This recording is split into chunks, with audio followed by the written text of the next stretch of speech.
Rekor ya. Oke, kita mulai ya Bapak Ibu ya. Ya, Ya, Prof. silakan. Bismillahirrahmanirrahim. Assalamualaikum warahmatullahi wabarakatuh. Waalaikumsalam. Waalaikumsalam warahmatullahi wabarakatuh. Amin. Puji syukur kita panjatkan kehadirat Allah Subhanahu wa taala. Pagi hari ini kita menghadiri seminar proposal disertasi Bapak Mardi Juansyah, mahasiswa program doktor linguistik terapan dari FKIP Unas Bengkulu. Ini mahasiswa yang kedua yang mengikuti seminar proposal disertasi. Alhamdulillah kita sudah hadir semua. Salawat bin salam kita doakan semoga dicurahkan kepada Rasulullah SAW. Yang kami hormati Bapak Ribut Wahyudi, terima kasih telah hadir bersedia menguji proposal salah seorang mahasiswa kami. Begitu juga Prof. Dian, Prof. Sarwi, dan Ibu Dr. Irma Diani sebagai penguji, saya sebagai pembimbing, dan juga ada beberapa mahasiswa doktor linguistik terapan dan juga mahasiswa S2 pendidikan bahasa Inggris yang hadir.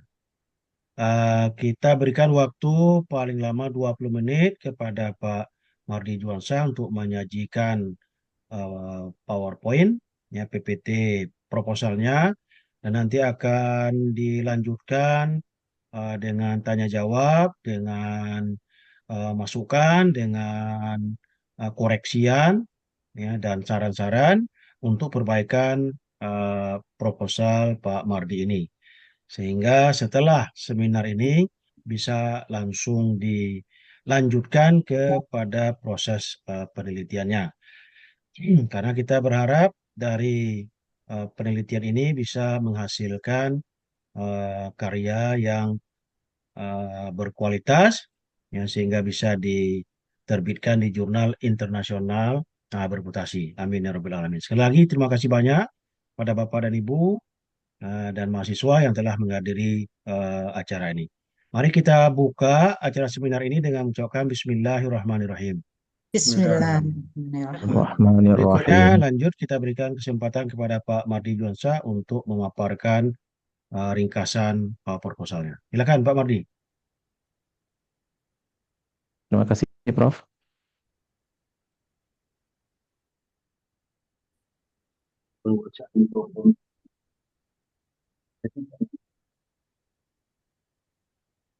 Baik. Assalamualaikum warahmatullahi wabarakatuh. Waalaikumsalam. Waalaikumsalam warahmatullahi wabarakatuh. The Honorable Professor Sapnil, MA PhD, as Coordinator of Doctoral Program of Applied Linguistics, and also as promoter of my dissertation, the Honorable Professor Dr. Dian Eka Chandra Wardana, lecturer in Doctoral Program of Applied Linguistics, and also as co-promoter of my dissertation, the Honorable all examiners in today's seminar, Professor Dr. Sarwit Sarwono, Magister Pendidikan, and also Dr. Irma Diani, Magister Humaniora. And allow me to extend my greeting and also my sincere gratitude to Mr. Ribut Wahyudi, MAD PhD, for joining this seminar and also serving as one of the examiners. And also all audience attending via Zoom, thank you very much for your support. Dalam penyajian proposal ini nanti kami mohon izin akan menggunakan bahasa Inggris dan bahasa Indonesia. Mudah-mudahan ini akan lebih memudahkan khususnya bagi saya untuk dapat menyampaikan juga merespon pertanyaan, saran ataupun informasi dari Bapak Ibu para penguji sekalian. This is my proposals. Izinkan sebelumnya perkenalkan, nama saya Mardi Juansyah, mahasiswa program doktor linguistik terapan, nomor registrasi A3A023001. Saya adalah guru bahasa Inggris di SMA dan saat ini bertugas di SMA Negeri 5 Kota Lubuk Linggau. This is my research proposal, entitled "The Discourse Study on Book Review Article, published in reputable journal and language-related field." This research began by highlighting the importance of academic writings. As we know that academic writings enable student and scholar to create, share, and evaluate knowledge within their academic discipline. Selama menempuh studi, student and scholar are required to complete several writing assignments, mulai dari paper, essays, bahkan skripsi, tesis, dan juga disertasi. Besides, they are also required to present and publish article in reputable journal. This requirement arises some problem for academics, including non-native English speakers, because writing academic, publishing on producing academic writing in English and make publication at least has two source of difficulty, especially for non-native English. The first one is their writing, their English proficiency, where non-native speakers of English are not highly skilled compared to a native speaker. And also the second one is well-structured academic writing. This one is also remains challenging for non-native speaker. Walaupun mereka memiliki kemampuan menulis berbahasa Inggris yang cukup baik, tapi terkadang mereka juga masih menemukan berbagai macam hambatan ketika membuat atau memproduksi tulisan akademik yang akan dipublikasikan di jurnal internasional. Sebagai hasilnya, kemudian akibatnya adalah bahwa very few academics have published their writing in reputable international journal. Bapak Ibu yang kami hormati, publication in reputable international journal encompass various types of article, and book review article is one of them. Book review article is also a subgenre of academic writing.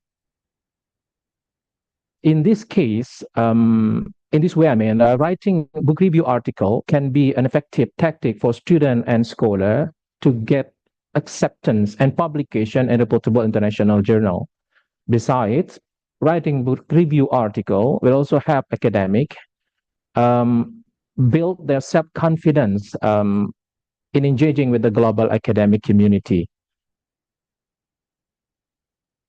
So next, my research relates to genre analysis on book review article. Why is it important? Genre, as previously stated, that structures of academic writing, or the structure of academic writing, become one of the shortcoming for student and scholar.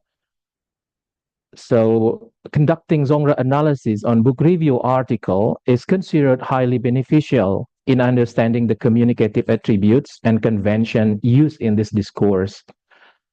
So, understanding rhetorical pattern of book review article, sebagaimana yang akan kami lakukan, mungkin akan memberikan sebuah guidance, sebuah tuntunan panduan bagi para novice writers untuk memahami the convention and the expectation of this genre, while also improve their writing skill to make the requirement for publication in the global academia. That is why this research will analyze the rhetorical pattern of book review article, providing valuable guidance for academic writers to enhance their publication opportunity. Doing this research will be based on this research question. The first one is, to what extent do authors use move and step in book review article published in reputable journal language-related field? And then the second, how do authors linguistically address obligatory and conventional move and step in book review article published in reputable journal and language-related field?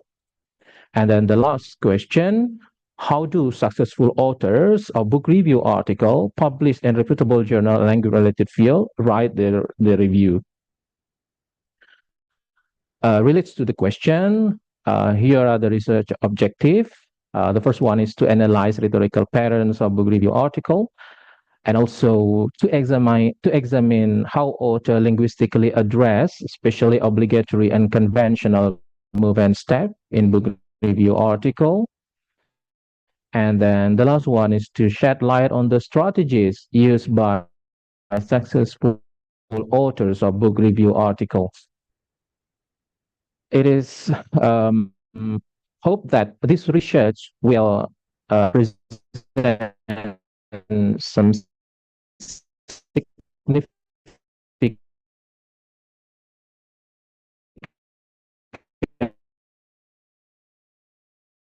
The first one is this research is hoped to enhance the skill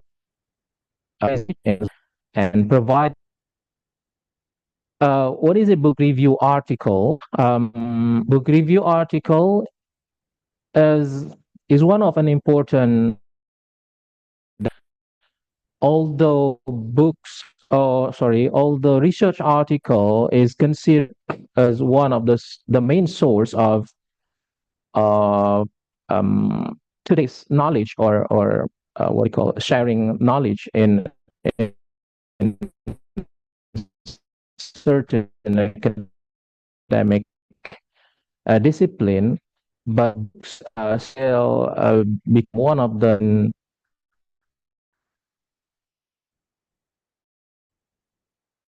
main source of knowledge in published book.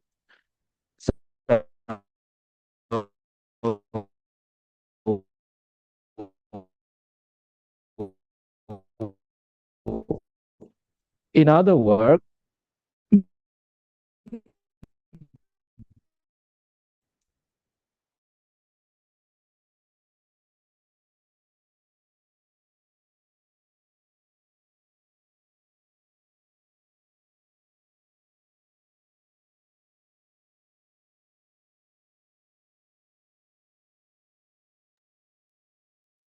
Halo Pak Mardi, halo Pak Mardi, suaranya hilang.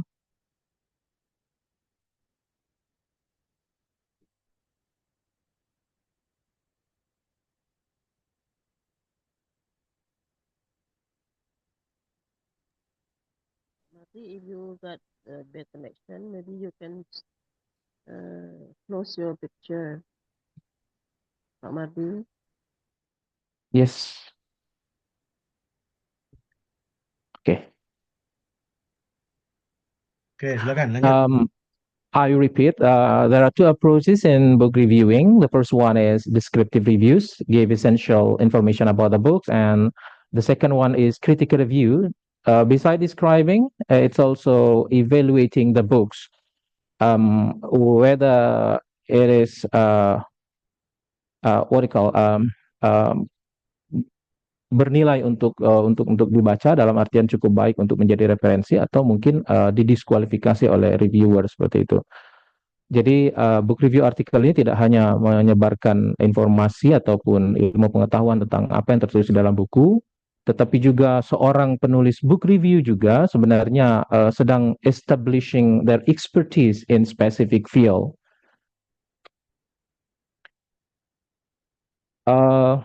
Beberapa penelitian sebelumnya telah dilakukan tentang berkaitan dengan book review article ini. Di antaranya adalah penelitian yang pertama itu dilakukan oleh Mohtarot in 1995, dan penelitian ini menghasilkan sebuah model book review article, rhetorical pattern of book review article. Kemudian juga Araujo in 1996 also producing a different model with Mohtarot, dan Bezerra in 2001 juga melakukan penelitian tentang rhetorical patterns of book review article, dan the most recent one yang terakhir adalah Carvalho in 2020. Dia melakukan penelitian juga tapi dia menggunakan ketiga pola ketiga pola sebelumnya yang digunakannya dalam menganalisis korpus penelitiannya. Arab Mofred, Jalilifar and Tanafar juga melakukan penelitian tentang rhetorical structure di berbagai jurnal atau dalam jurnal yang berbeda.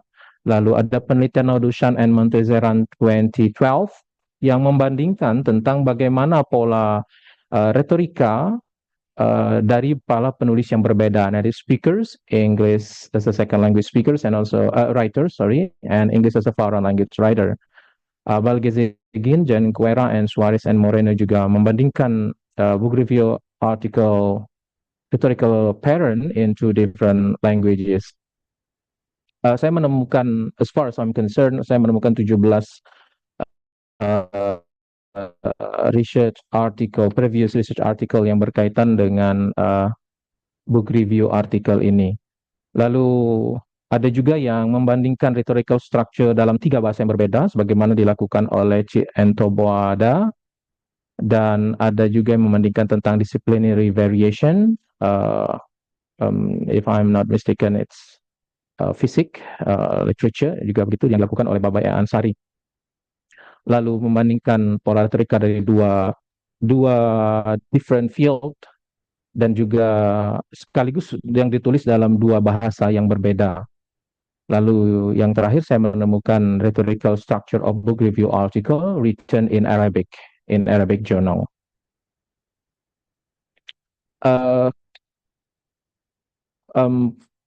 Melihat dari berbagai penelitian yang telah ada berkaitan dengan book review article,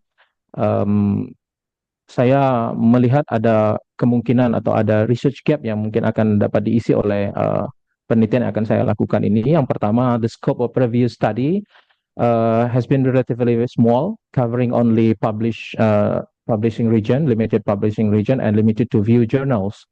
Lalu saya menemukan juga inconsistency or conflicting evidence regarding to the realization of MOVE. Saya menemukan ini pada MOVE 3 and MOVE 4 pada penelitian yang dilakukan oleh R.F. Moffat and Carvalho, juga Naudushan and Montezeran. Maka dari research gap yang pertama, saya berpikir there is a need for broader and more comprehensive research, particularly in reputable journal. Maka dalam penelitian saya ini, saya akan mengcover 9 Scopus Index journal yang mengcover 8 negara yang berbeda, dipublikasikan dari 8 negara yang berbeda, yang juga mengcover 5 different regions of publication. Lalu inconsistency of evidence ini juga mengharuskan kemungkinan adanya further investigation untuk melihat bagaimana kondisi terakhir atau pada 3 tahun terakhir dari book review article yang tertulis in reputable journal. There is also a lack of research investigating the linguistic resources yang digunakan dalam realizing move and step. Saya menemukan penelitian sebelumnya yang meneliti penggunaan struktur kalimat tertentu, tapi belum memperlihatkan penggunaan bahasa yang memunculkan atau memiliki makna tertentu bagi seorang reviewernya. Dan saya menganggap this one is inadequate one. Need for complete understanding on the detailed linguistic resources employed in book review articles authors in their review. Lalu yang terakhir, as far as I'm concerned, there have been no studies conducted to explain how authors who have published in reputable international journal prepare and organize their book review article. In doing this research, I will use qualitative content analysis, dan Kakers and Radical said that it is a kind of systematic and methodological rigorous scientific examination of text. Dan content analysis ini juga akan melibatkan data yang primarily open-ended, non-numerical, and through non-statistical method analysis. Lalu konten analisis dalam penelitian saya ini berkaitan dengan pola retorika dari book review article dan bagaimana realisasi spesifik move and step, khususnya pada obligatory and conventional move and step in book review article, and the linguistic resources used in the realization. Dan dalam penelitian ini juga 9 jurnal yang saya ambil berdasarkan kriteria bahwa yang pertama the Journal of Scopus Index quartile 1 and 2 in the field of language and linguistic, dan based on the availability saya menggunakan open access book review articles, dan yang terakhir adalah the recent publication of book review article. It is published between 2001 until 2021 and 2023. Dari ke-9 jurnal itu saya menemukan 179 book review article, dan dari 179 itu saya menggunakan proportional random sampling untuk memastikan keterwakilan dari publikasi dari 3 tahun terakhir dan 9 jurnal ini. And in conducting this proportional random sampling, I select 25% of the total publication of book review article from 9 journal over past 3 years. Dari hasil dari penggunaan sampling itu, kemudian saya mendapatkan 48 book review article yang insya Allah nantinya akan dijadikan korpus dalam penelitian saya. Lalu for collecting the data, identifying the rhetorical patterns of book review article, saya akan menggunakan the framework proposed by Carvalho dengan alasan this is the most recent one, and then it also derived from the other 3 foundational framework of book review article. Untuk diketahui juga, Carvalho ini melakukan penelitian dengan melibatkan 62 tahun publication of book review article yang ia bagi dalam 3 generasi, dan ia menemukan ada 4 move dan 16 step dalam framework yang ia kemukakan. And then in collecting the linguistic resources employed by the authors, saya akan menggunakan framework of Montazeri, and in doing to answer the third question, saya akan melakukan in-depth interview to gather the data on the strategy practiced by successful authors in preparing the book review articles. Dan dalam menganalisis data, yang pertama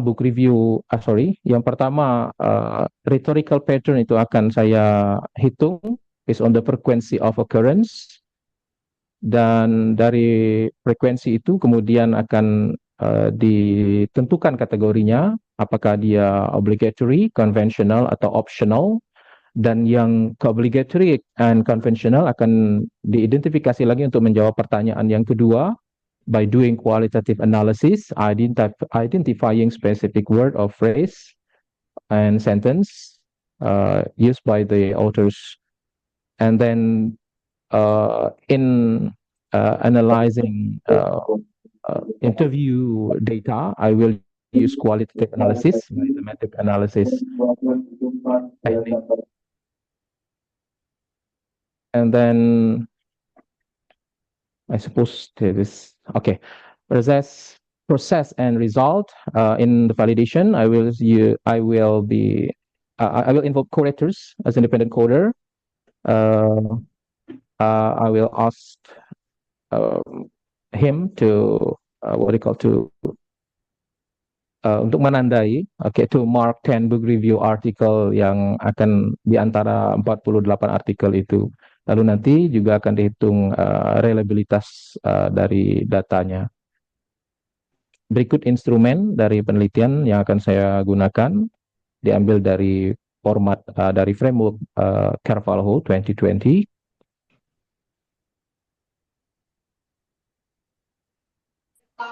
Dan juga ini question for interview. And I think it's supposed to be the end of my presentation, examiners. Thank you very much. I really hope that I can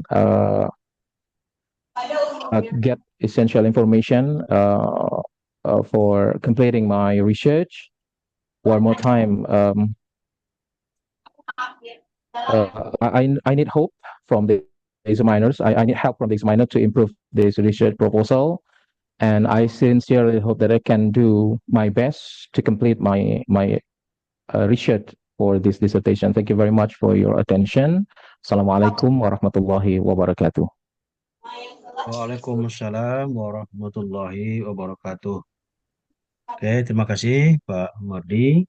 Berikutnya kita undang Bapak Dr. Ribut Wahyudi,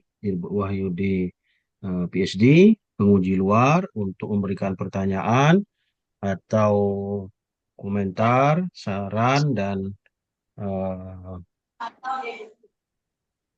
dan tambahan-tambahan demi kesempurnaan proposal mahasiswa Pak Mardi ini. Ya, kami persilakan Pak Ribut.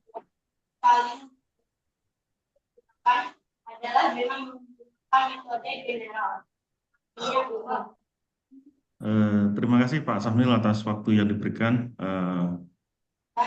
Saya ingin bertanya berapa menit saya diberi waktu. Ini Kita penting. Nanti totalnya ini ujian ini dua jam. Seminar ini 2 ya, jam. Jadi cukup nanti longgar. supaya saya tidak melebihi waktu maksud saya. Ya, sekitar 20 menit lah ya. 20 menit ya. Ya, Ya, ya. 20 menit dari 20 sekarang berarti sampai jam berapa? sampai 30 menit boleh. Ya. Berarti sampai jam 9 Jam Sampai jam 9.40. 10 kurang 10 lah. 5 mungkin ya 10 10 kurang 10 ya. Ya. Oke, 10 kurang 10. Congratulations Pak Mardi Juansa ya. This is the second time Thank you that very much. we meet on Zoom ya. Yes. The first was in the last September, I think it's around that time. Yeah. Nice to read your proposals, and I have written down my notes on because I have printed your proposals. It's easier for me to have a printed copies to comment on rather than just reading on the screen. Yeah, Screen. Okay. and I have many notes on these proposals. Okay. I think I have more suggestions, and maybe some later I will ask some question. Suggestion is because in academic writing, including thesis, dissertation, everything needs to be very specific and detailed. What I can learn from doing PhD dissertation at Victoria University Wellington, everything needs to be detailed and specific. For example, here when you write discourse study, what kind of discourse study are you talking about? Are you if you refer to a book written by Brian Poltridge, and I know that that's one of the book you cited, Brian Poltridge 2012. Discourse is divided into two major streams. The first is textually oriented discourse, and the second one is a socially oriented discourse. And from my understanding of reading of your proposal from the first page all the way through the last page, I think what you are trying to write here is about more on textually oriented discourse rather than socially oriented discourse. I think that kind of thing you can relate to that kind of point, because from the first until the last page, if you can clarify, I cannot find what kind of definition of discourse you are trying to say, and it seems that you leave the readers to assume what kind of discourse you are talking about. Can you clarify on this thing? Have you define a particular definition of discourse in your proposal? I have made the explanation, but I think it is not as complete as you just explained. And yeah, as you said yes. Yes, I think it's good for you to specify what kind of discourse. If you refer to Poltridge, it's okay, but make it please explain there, because academic writing is specific and detailed. And the second one is This is my question.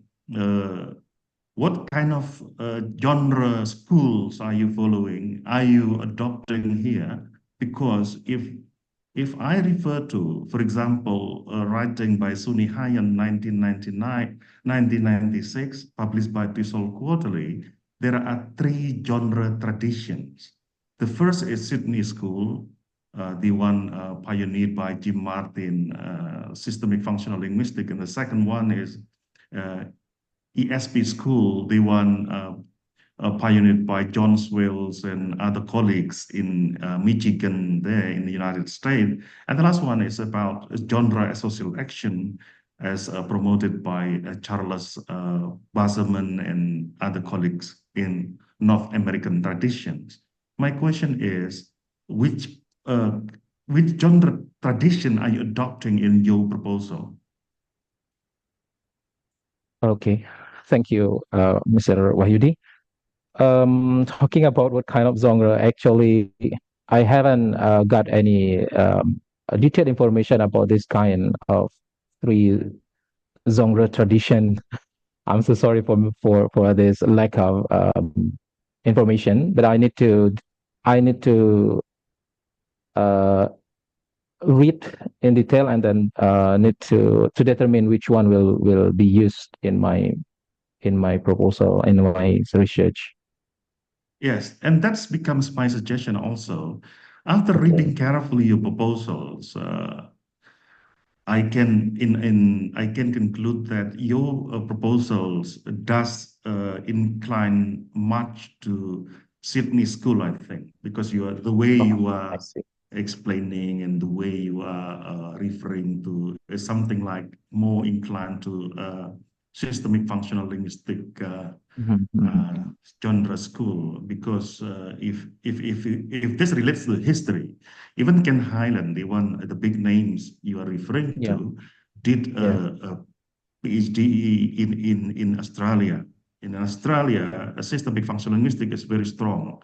See, even though in some way also Ken Highland also adopted some of the ideas by John Swales and other ESP school, rather than the last tradition of genre that is North American schools of genre, which emphasize more on social action.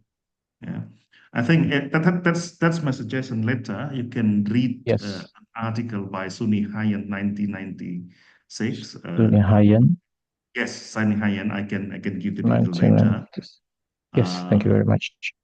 Genre in tradition, three tradition published by TESOL Quarterly in 1996, and it is just a matter of how you support your argument, because you cannot say something in general without legitimizing from the key references in the field, I think. Yeah. Yes. And yes, then, Mr. Wahyudi. I'm purely qualitative researchers, as you may know, Pak Mardi Juansa. So I will not comment on quantitative aspect. I hope other examiners will comment on that aspect, because I'm purely qualitative researchers. In academic conversations in the global context, it is for me as a matter of how you align yourself within different traditions. And it's completely okay for you to choose to remain in the dominant stream, including when you have to select and choose particular journals. Yeah. This is again a suggestion, not as substitution, no, but as a suggestion in academic field, like for example in PhD field, we need to be open in that kind of academic and dialogical knowledge production. Yeah. in rhetorical context, the book, for example, if you like to read later on, I can give you the link and you can download it for free. Yes. A book by Suresh Kanagaraja, 2002. I forgot the name of the publishers, but the publishers, I believe, is one of the universities in United States. But I forgot the name of the publishers. But I know the title of the book is Geopolitics of Academic Writing. Yeah. In that context, the writing that we have, it's because this is the thing that I also write in my thesis. Later on, you can download my thesis to have a look. Yes. Thank you. Yeah. Our academic writing so far is mostly dominated by Western tradition. That is North American tradition. If you look at, for example, concise and to the point things in academic writing in the Western context, which is then we adopted in our curriculum, yeah, is taken, is imported from the West, ya. Ada tradisi yang di bukunya Suresh Kanagaraja itu diimpor dari North American rhetoric gitu.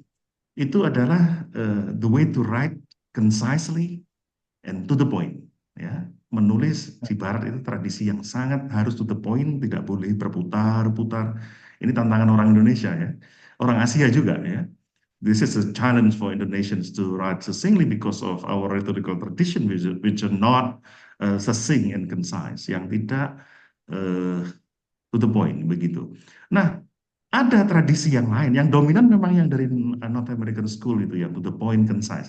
Tetapi there are also traditions which are not mainstream. Ada juga tradition which are not mainstream. Jadi kalau Pak Mardi nanti baca buku itu akan tahu ada tradisi yang tidak mainstream. Contohnya, for example, one of argumentative essay is written by an Indian scholar and published in a book chapter by Routledge. Ya. Ada di referensinya di disertasi saya, nanti bisa di-download, bisa dicek.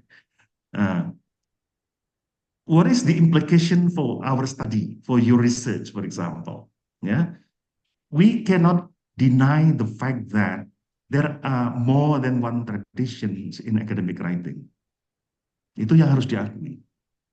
Bahwa lebih dari satu tradisi dalam menulis academic writing itu harus diakui. Yang kedua, perkara nanti, even though in the end Pak Mardi chose the dominant one, it's okay, nggak masalah. Memilih yang dominan seperti Barat, yang rhetorical structure, dan yang macam-macam begini, ini yang dominan. Itu tidak masalah. Asal tidak menutup mata, gitu maksud saya. Karena sebagai akademisi kita harus terbuka bahwa ada juga tradisi lain yang tidak to the point. Yang gimana yang tidak to the point?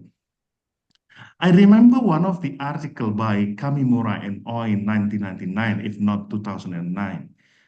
Argumentative writing in Japanese and American English. Ya. Ya, academic writing in American English itu sangat concise, to the point, dan rational, sangat rasional. Tapi dalam konteks academic writing Japanese itu, ya, kalau tidak salah ini penerbitnya Wood English Journal, ya, itu menunjukkan reserve type of argumentative writing. Jadi misalnya pesan utamanya itu justru tidak di awal begitu, di belakang. Dan juga pilihan katanya lebih emosional daripada rasional. Ini Jepang gitu. Nah, ini menunjukkan apa? Tradisi retorika yang berbeda. Nah, ini yang perlu diakui bahwa walaupun nanti yang dipilih oleh Pak Mardi adalah yang dominan, boleh dengan alasan apa, tetapi perlu dikatakan bahwa ada tradisi lain academic writing itu yang harus diakui dan dicantumkan di situ. Gitu. Then, this really relate to, kembali lagi nanti ini, pada apa? Pada pemilihan jurnal yang sedang 9 jurnal itu tadi ya. Ini saya nggak tahu kok milih angka 9 itu. Kalau di 9 itu, kalau di Jawa itu sakral, Pak. Siap. Itu paling songo soalnya. Nggih, nggih. Nah, nah implikasinya adalah bagaimana ketika select misalnya kayak Journal of Second Language Writing dan yang macam-macam itu ya. Ada Learn, ada macam-macam, ada 3L Journal saya lihat. Ada yang mainstream, ada yang dominan. Ini implikasinya adalah tidak hanya sekedar, karena saya orang kualitatif, pemilihan itu tidak boleh tidak ada alasan kalau bagi saya. Hanya Scopus Q1, Q2 gak cukup bagi saya. Bagi seorang kualitatif, apalagi pertimbangan yang lain. Apakah jurnal itu tidak cukup secara geografis hanya bertempat di Amerika, gitu kalau orang kualitatif. Tetapi tradisi retorika seperti apa yang diadopsi atau yang dipilih oleh jurnal tersebut? Apakah jurnal tersebut purely dominant, ya, seperti North American Rhetoric, ataukah terbuka untuk alternatif variasi rhetorical structure yang tidak dominan? Ini penting. Di mana melihatnya? Kita lihat pada about this journal, ya. Itu Pak Mardi yang perlu dilihat. Yes. Second language writing dan macam-macam itu. Ini sekali lagi salah satu di antaranya ya yang saya lihat, karena saya pernah membimbing dua bimbingan saya sudah terbit di Max Tissot ya tentang ini. Itu saya kira agak lebih variatif ya. Lebih variatif. Tapi saya tidak membaca book review-nya. I haven't read that kind of book reviews published by Max Tissot ya. Tetapi Max Tissot itu saya kira juga terbuka untuk variasi yang lain. Kenapa? Contoh, ada topik yang terbit di situ tentang translanguaging misalnya. Kalau membahas tentang translanguaging, berarti ini aliran-aliran yang terbuka oleh alternatif yang lain. Gitu. Walaupun itu bukan book review-nya gitu. Kita ngomong jurnalnya dulu begitu. Itu Pak Mardi. Jadi saya kepingin ada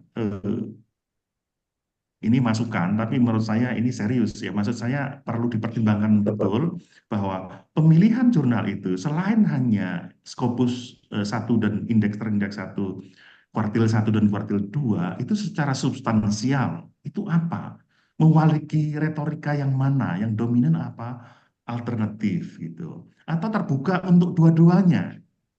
Nah, ini nanti kenapa?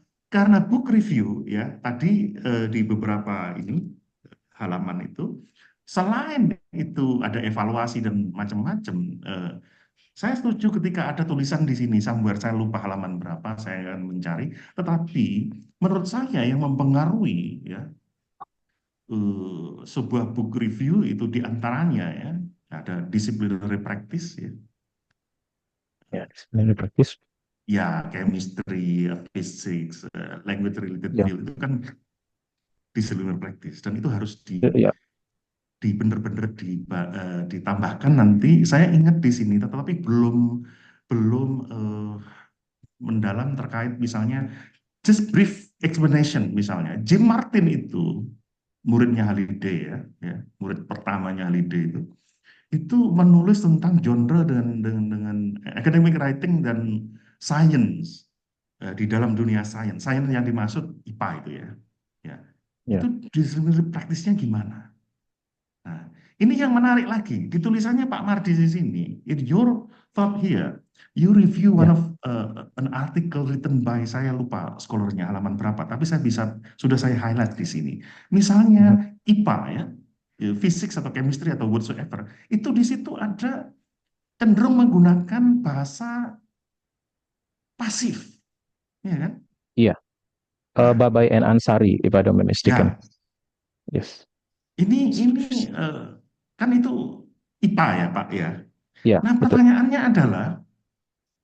Pertanyaannya adalah ini, orang sosial ini banyak sudah terdikte oleh IPA. Contoh kecil, punyanya jenengan sendiri Pak Mardi, itu tulisannya banyak yang pasif.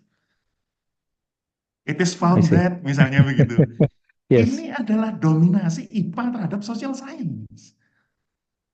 Maka kalau mau ngambil jalan tengah, itu minimal Pak Marty menyebutkan the researcher found that. Nggak perlu itu found. Siapa subjeknya? Ini lebih jelas. Peneliti, yang penelitinya kan Pak Juansa. Apalagi kalau aliran saya pribadi, tapi saya jangan ikut aliran saya. Kalau aliran saya radikal, Pak. Kenapa? Saya akan bilang, I found that. Saya menemukan. Karena itu menunjukkan agensi, Pak. Kebersubjekkan. Power kita sebagai seorang researcher itu ada di situ. Kalau Ya, kita cuma it is found that, pertanyaannya, who is the doer? Siapa yang ya, subjeknya? not to the subject, ya. Iya, jadi memang IPA itu kenapa kok eh, pasif? Saya wajar karena IPA lebih tidak, artinya menghilangkan rasa, ada rumus-rumus, ada treatment, semua serba formulasi kimia, fisika, sehingga campur tangan manusianya sedikit. Lah kalau sosial ini, Mhm. sorry ya, nge-lag ini. Yap, Tapi terdengar Pak ya.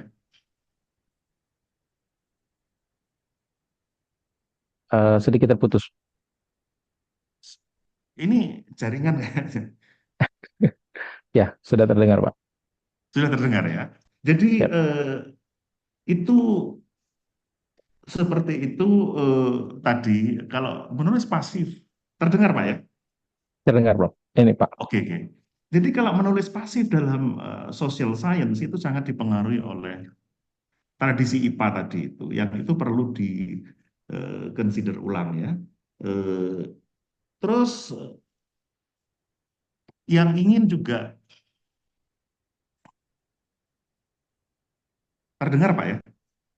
Ya, Maaf ini saya agak merasa tidak nyaman karena di sini lagging Pak, jadi nggak bergerak ini apa Zoom-nya itu nggak bergerak ya, seolah-olah mati. terdengar, Pak. Oh terdengar ya. Jadi Ya, di situ nanti yang menjadi pertanyaan juga saya adalah kenapa pemilihan misalnya list of journal itu 1 sampai 9 itu eh, tidak sama itu kuantitasnya. Ada yang 14, ada 10, ada 4, ada 2, ada 2, ada 3. Itu bisa dijelaskan, Pak. Kenapa tidak sama sampelnya? baik, Pak. Em, Dikarenakan setiap jurnal itu tidak mempublikasi di jumlah yang tidak sama, saya temukan bahwa sebagai contoh jurnal yang berada di urutan pertama, Journal of Second Language Writing itu dalam 3 tahun terakhir ini, 2021 sampai dengan 2023 itu ada 55 book review article. Jurnal yang kedua itu ada 38 dan seterusnya. Dan yang paling sedikit itu ada di Learn dan 3L Language, Linguistic and Literature. Saya berpikir untuk mewakili dengan 25% itu, kemudian saya mengambil 25% dari total seluruh publikasi book review article itu, sehingga menghasilkan representasi yang berbeda antara 9 jurnal. Demikian Pak Wahyudi. Oke, terima kasih penjelasannya, Pak.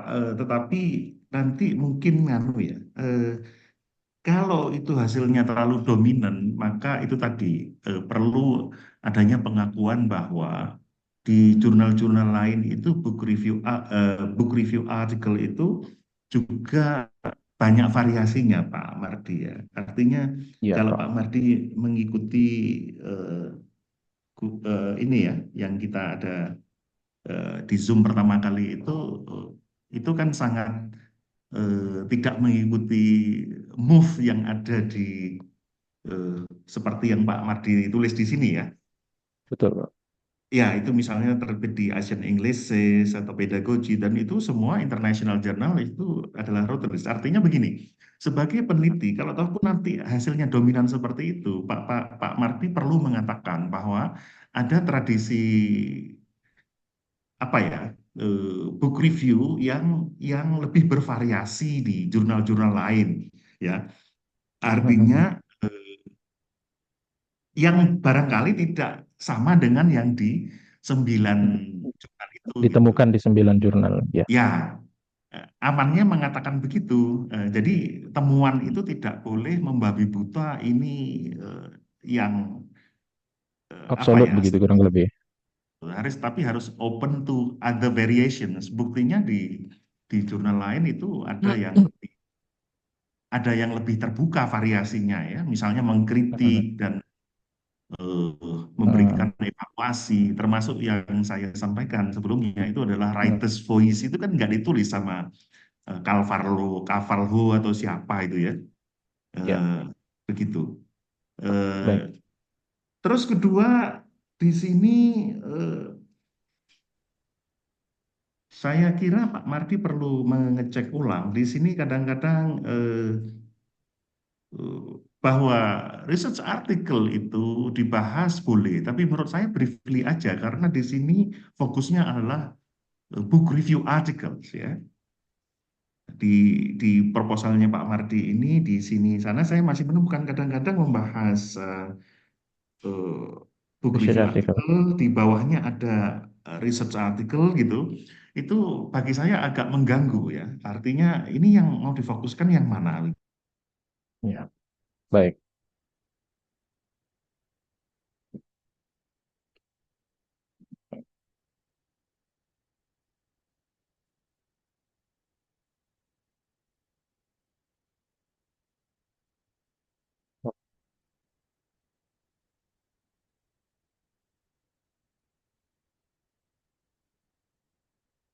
Kental sepertinya Pak Wahyudi. Terlempar.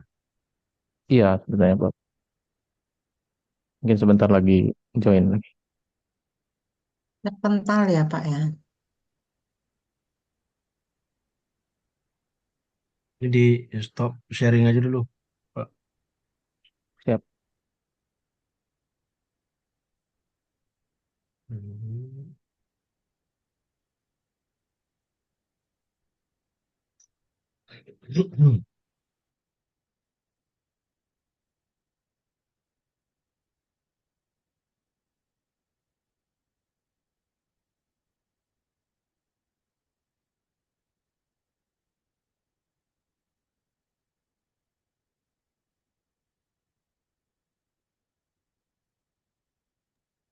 Kita lanjutkan dulu ke penguji berikutnya.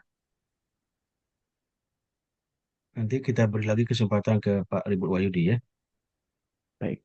Oke, Pak Sarwit ada di Zoom? Mas Arwet lagi keluar baru kayaknya. Oke, lanjut ke Bu Irma. Silakan Bu Irma. Terima kasih atas waktu dan kesempatannya. Oke. Congratulations Pak Mardi. Siap. You did your research proposal. I think this is very Suaranya interesting. kurang jelas Bu Irma, suaranya. Dekat dekat sedikit. Nah, oke. Oke, jelas Bob? Ya, lebih Jelas. jelas, lebih Bu. jelas. Lebih Silakan. jelas ya. Okay, I agree with Pak Ribut. There are some, okay, in your review, literature review here. Okay, start from literature review. Yes.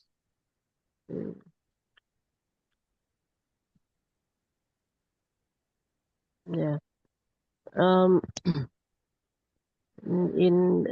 If you want to put okay, subtitle here, literature review, you have to explain first about the discourse generally, maybe. Okay. Oh, the discourse.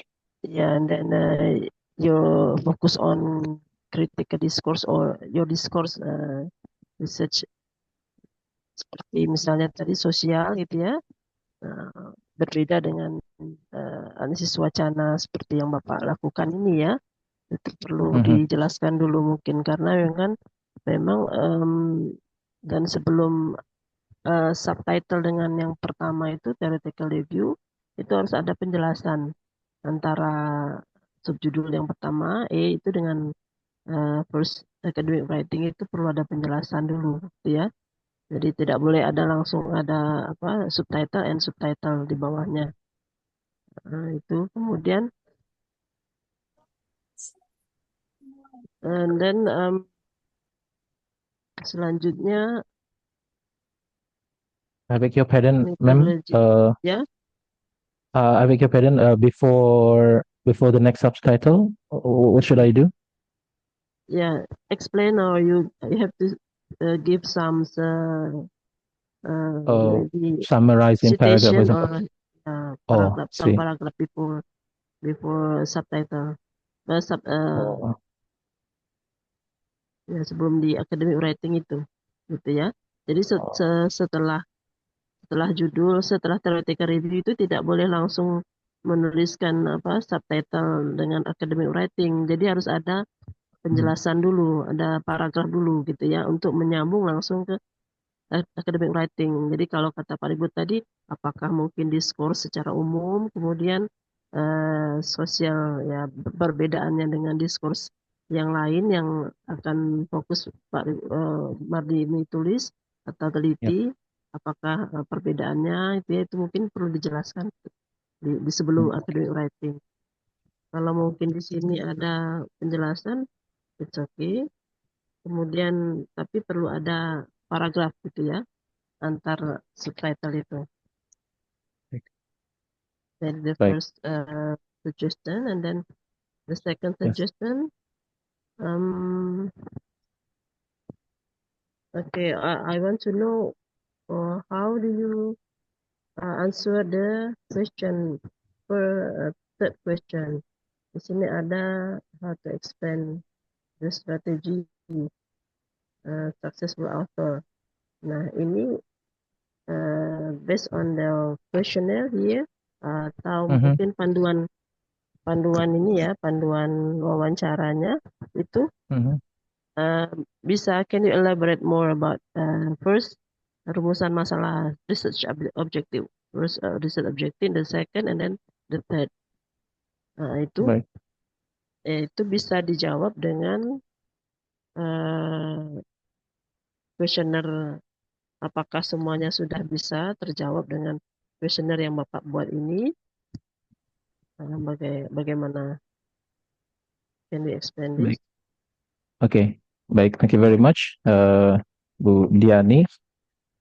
Ya, memang di pertanyaan ketiga itu sebenarnya dominasinya benar kata Pak Ribut dan yang juga Ibu tegaskan tadi bahwa memang sepertinya saya lebih mengarah ke textual oriented discourse memang.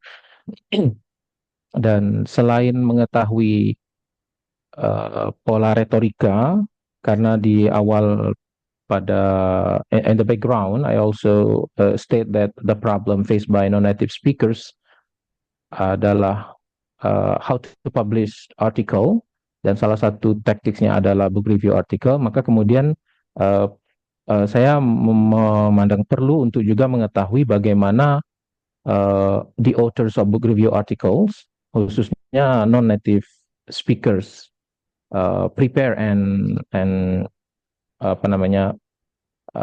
prepare and publish their review gitu. Maka yang akan saya memang belum menemukan dan belum menghubunginya, akan tetapi dari jurnal dari book review artikel yang sudah kami jadikan korpus, saya sudah menandai beberapa orang yang memang reviewer orang Indonesia. Dan menyambung juga apa dikatakan Pak Ribut, artinya mungkin tidak akan terfokus pada book review artikel yang kami jadikan korpus, tapi kami akan mencoba untuk menemukan lagi orang Indonesia yang sudah berhasil mempublikasikan book review artikelnya di jurnal internasional. Hal ini dimaksudkan untuk menjawab problem yang tadi dikatakan bahwa sangat sedikit yang berhasil publikasi, dan mungkin dengan mengetahui strategi itu akan memotivasi dan juga memberikan self confidence kepada para penulis, khususnya kita orang Indonesia. Seperti itu, Mem.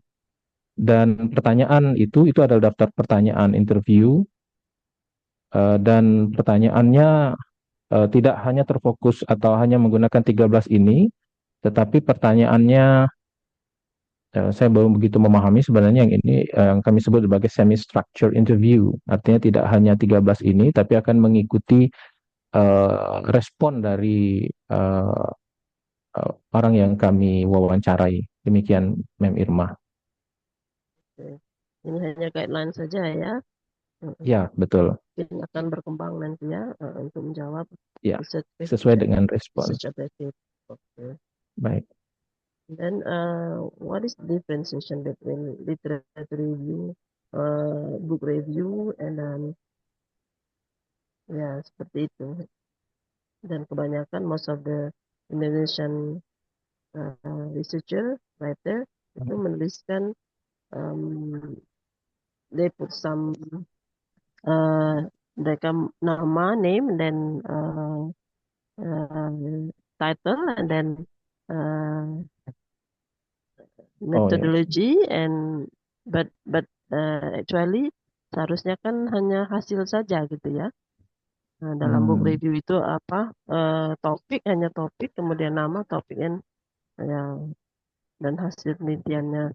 Nah ini untuk menemukan itu how do you what is your tool or atau mungkin apa selain kuesioner untuk menemukan kekhasannya itu ada di sini? Em,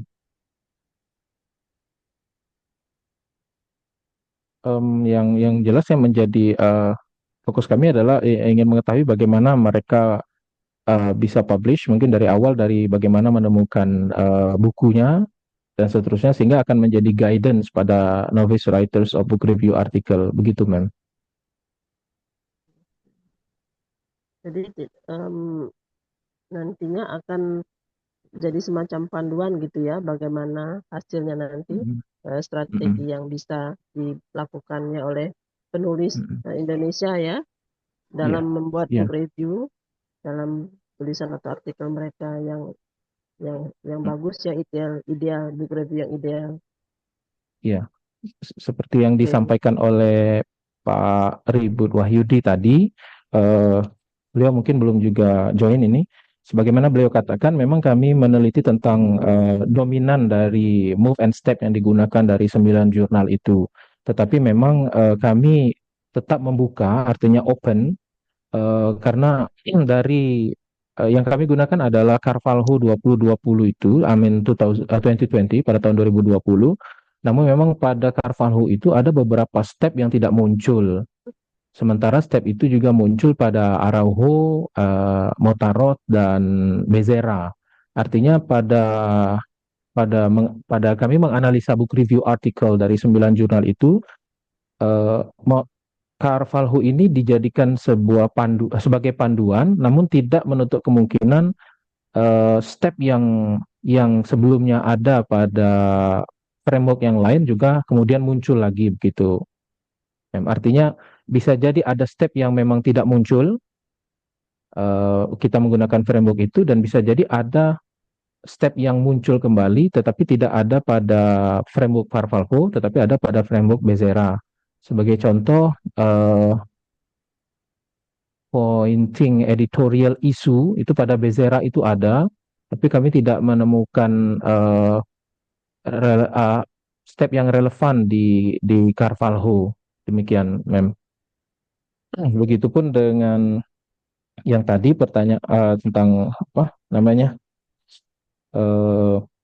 respon dari penulis yang sudah berhasil publikasi itu juga menguatkan bahwa mereka tidak terpaku pada pola yang ada, tapi mungkin mereka sebagai contoh seperti dikatakan Pak Wahyudi, beliau sepertinya seakan tidak mengikuti pola retorika yang seperti yang kami sampaikan di proposal kami ini, gitu, Mem. Kalau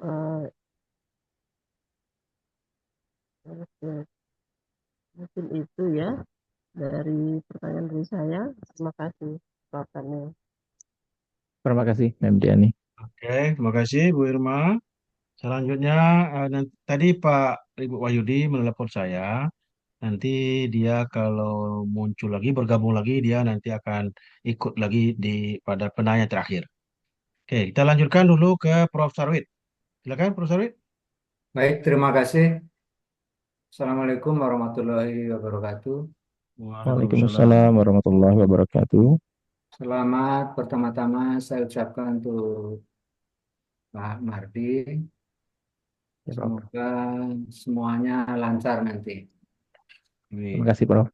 Ya, ada dua pertanyaan saya. Yang pertama, eh, apakah Pak Mardi punya asumsi teoretik kemungkinan ada perbedaan antara book review articles dengan artikel ilmiah yang lain yang bukan book review dari aspek rhetorical pattern-nya, katakanlah move dan step-nya. Kalau ada faktor-faktor apa yang kira-kira menjadi atau berkontribusi terhadap perbedaan-perbedaan itu. Yang kedua, book review itu kan seperti artikel ilmiah yang lain, tentu di review sebelum publish, belum terbit pada suatu jurnal, apalagi jurnal bereputasi, pasti di review, dibaca pasti oleh reviewer, pastilah ya. Tidak serta-merta saya kirim lalu terbit, kan tidak. Dalam proses review itu bisa beberapa kali berlangsung dan ada komunikasi antara penulis dan reviewer untuk aspek-aspek linguistiknya maupun untuk aspek-aspek barangkali substansi dan gaya selingkung. Karena setiap jurnal kan punya gaya selingkung di satu pihak. Book review juga punya pola yang relatif baku dibanding dengan artikel ilmiah yang lain. Artinya apa? Artinya book review yang terbit di dalam satu jurnal itu ada campur tangan, katakanlah dalam tanda petik, ada campur tangan reviewer. Bagaimana Anda bisa mendudukkan fenomena ini dalam perspektif teoritik berkaitan dengan tujuan Anda yang kedua dan ketiga barangkali. Karena Anda menyebut di situ examine how authors linguistically. Jadi subjeknya si penulis ya. Lalu di pertanyaan ketiga juga di masalah ketiga itu strategi yang digunakan oleh authors, pengarang, penulis book review. Sementara faktanya dalam kadar tertentu itu ada campur tangan reviewer. Kira-kira itu dua pertanyaan itu saya kira, silakan. Baik, terima kasih, Prof. Kami coba menjawab pertanyaan yang pertama tentang apakah ada asumsi teoritis tentang perbedaan book review artikel dengan artikel-artikel yang lain. Sepanjang beberapa referensi yang telah kami baca, memang ada perbedaan dari structure penulisan book review artikel dengan structure dari research article sebagai contoh, demikian Prof.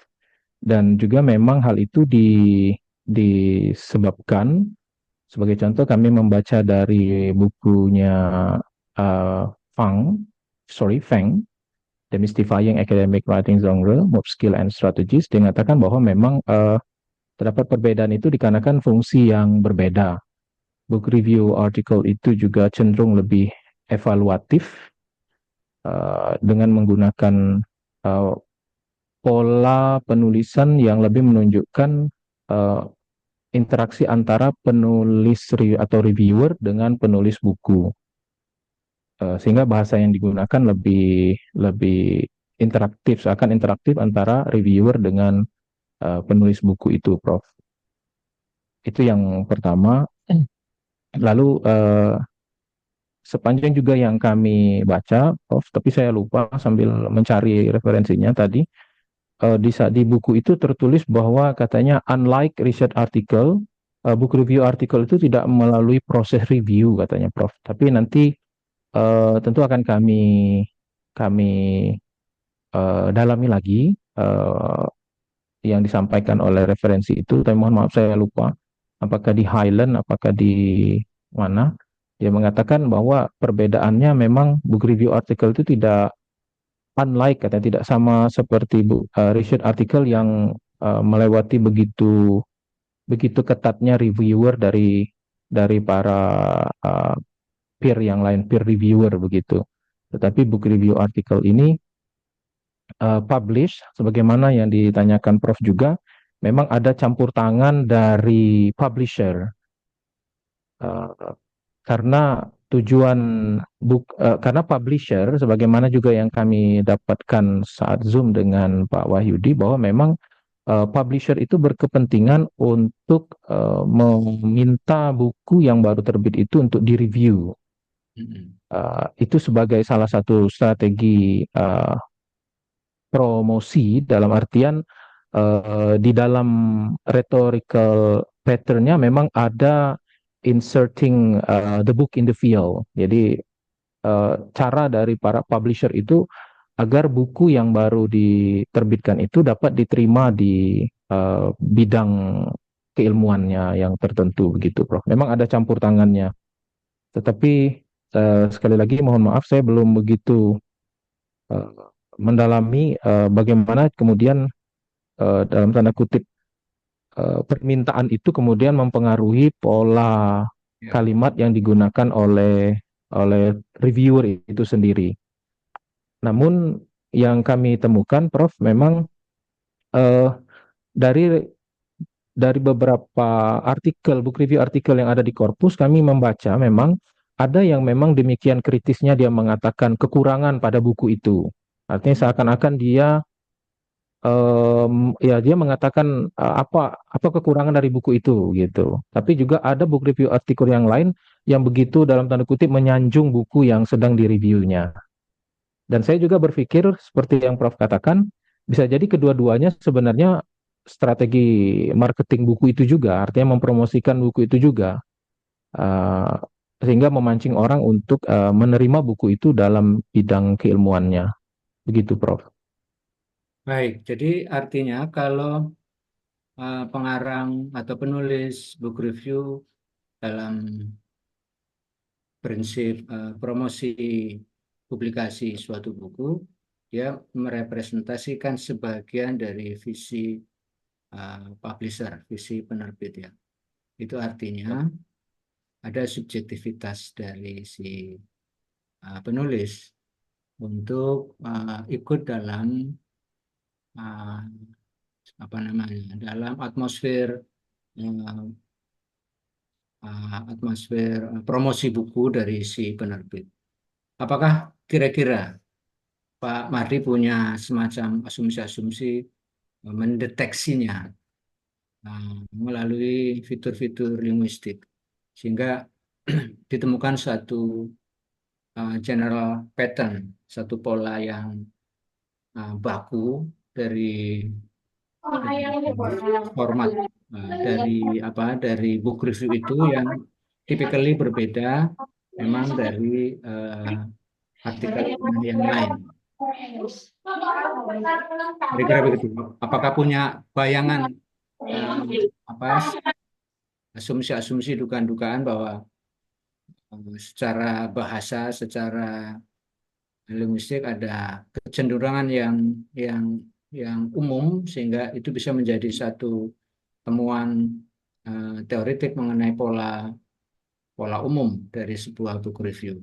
Dalam perspektif tadi, si penulis ialah merepresentasi sebagian dari visi penerbit. Silakan. Ya, Ditambah saja. baik, Prof. Baik, Prof. Ya, saya mungkin belum begitu mempersiapkan untuk melihat bahasa yang memang bahasa yang digunakan yang maksud dari reviewer itu hanya mempromosikan saja. Namun memang saya juga sekali lagi lupa, Prof. Dari riset artikel yang saya baca sebelumnya, memang sebagai contoh kalau kita melihat ke daerahan, memang ke wilayah, maksud kami penulis yang Asia itu memang lebih cenderung dia hesitate, malu-malu untuk mengkritisi buku gitu, Prof. Dia hanya memberikan prize saja, dia hanya memberikan pujian saja terhadap buku itu. Nah, tetapi memang sekali lagi saya belum mendalami dan insya Allah mungkin kami coba pelajari lagi untuk mendeteksi penggunaan yang dalam tanda kutip promosi yang terlalu berlebihan terhadap buku itu tanpa memberikan deskripsi apa isi buku tersebut gitu, Prof. Oke. Gitu. Baik.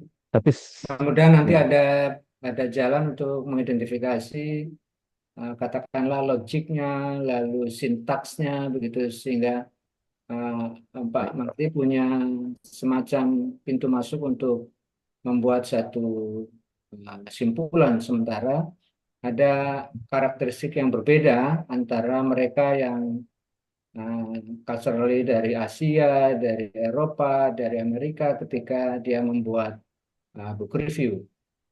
Mudah-mudahan. oh begitu. Barangkali itu Baik, baik. Prof. Sarnil yang bisa saya tambahkan untuk proposal Pak Marty. Terima kasih. Ya, makasih banyak Prof. Sarwit. Selanjutnya kami undang Ibu Profesor Dian. Ya, terima kasih Prof. Maulana. Sarnil. Terima Ya, kasih. silakan, Ibu. Assalamualaikum warahmatullahi wabarakatuh. Waalaikumsalam. Waalaikumsalam warahmatullahi wabarakatuh. Pak Mardi, ini sudah banyak sekali ya masukan-masukan dari penguji terdahulu. Saya Baik, Prof.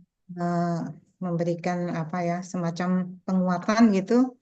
Misalnya yang disarankan oleh Ibu Irma Diani tentang dan Prof Ribut kayaknya ya tentang ini apa statement atau penjelasan di bawah pertanyaan penelitian. Memang nggak boleh dibiarkan gantung gitu Pak ya. Jadi di sana harus Ya. ada pernyataan yang menjelaskan kenapa sih 3 rumusan pertanyaan penelitian ini menjadi penting gitu ya. Menjadi penting. Di sini harus ada rasional atau ontologi dalam ilmu filsafat ya. Ontologi berpikir kenapa 3 pertanyaan penelitian ini muncul sehingga apa ya kesan menggantung dari munculnya rumusan pertanyaan itu bisa dianulir gitu ya Pak ya. Baik. Satu. Yang kedua ini juga masih menguatkan masukan dari Bu Irma Diani tentang pengembangan atau dinamisasi dari pertanyaan-pertanyaan wawancara yang Bapak lakukan kepada penulis. Iya. Kalau ini tujuannya adalah menguatkan reliabilitas mungkin ya atau validitas dari step dan analisis linguistik yang Pak lakukan ya. Kalau tujuannya adalah mencari penguatan dari penulis tentang hal yang sudah Bapak analisis pada book review yang sudah Pak pilih dan Pak sudah jadikan data, maka pengembangannya saya arahkan ya mengarah kepada misalnya bagaimana, kan biasanya orang nggak mikir ya Pak ya, pokoknya nulis gitu ya, nggak mikir tentang Iya. bagaimana move, bagaimana step, bagaimana memilih struktur linguistik atau struktur wacana yang ditulis untuk mengomentari atau mengevaluasi book review itu. Namun seperti yang dikatakan Prof. Sarwit, itu akan ada semacam pola memang ya, ada pola. Nah, saran saya, kan pertanyaannya Pak Mardiansah itu pertanyaan yang Ya. sangat umum untuk Baik. membuat atau untuk menulis book review-nya. Nah, mungkin pengembangannya masukan ini Pak ya bisa diarahkan ke sana agar ditemukan seperti yang disarankan oleh Prof. Sarwit, Bu Dr. Irma Diani gitu ya. Bagaimana kalau dinamisasi yang ada di dalam pertanyaan-pertanyaan ini diarahkan kepada pengembangan pada step, move, dan pola-pola kebahasaan yang muncul, walaupun hal itu mungkin tidak disadari oleh penulis gitu ya, tapi Yeah. secara gitu ya, tidak langsung itu bisa menggiring kepada dinamisasi penggunaan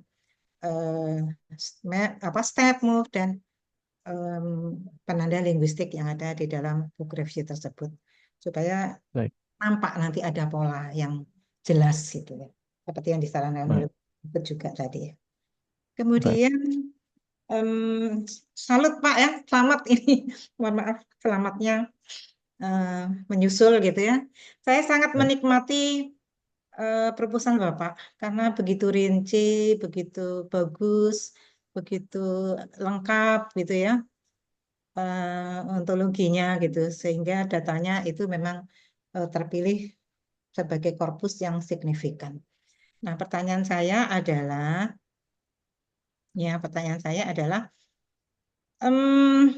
nampaknya belum terpikir ini Pak ya, teori yang akan Pak gunakan untuk menganalisis fitur linguistik yang ada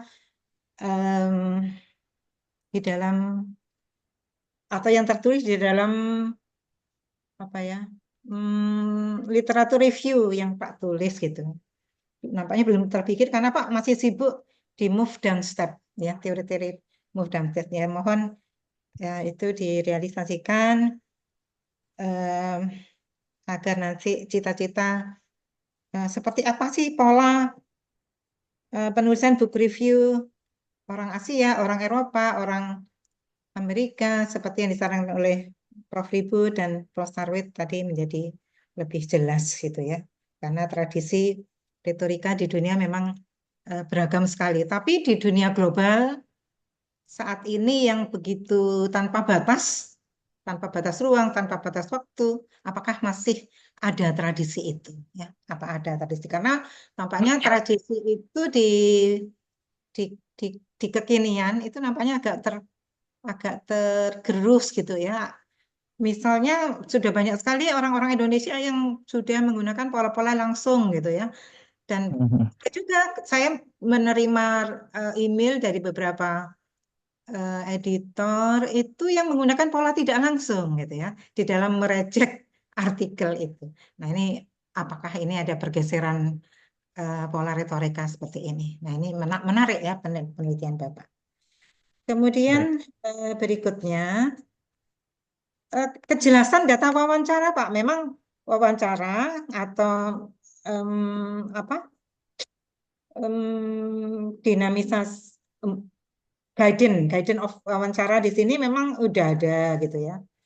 Namun di dalam proposal nampaknya belum dijelaskan ya kira-kira untuk apa gitu materi wawancara kepada ya, apakah untuk hal yang bisa dikatakan memvalidasi temuan yang sifatnya move set tadi, karena itu memang sudah ada sih semacam apa Pak, interpreter apa ya, interpreter penilai yang Independent writer, ya, ya.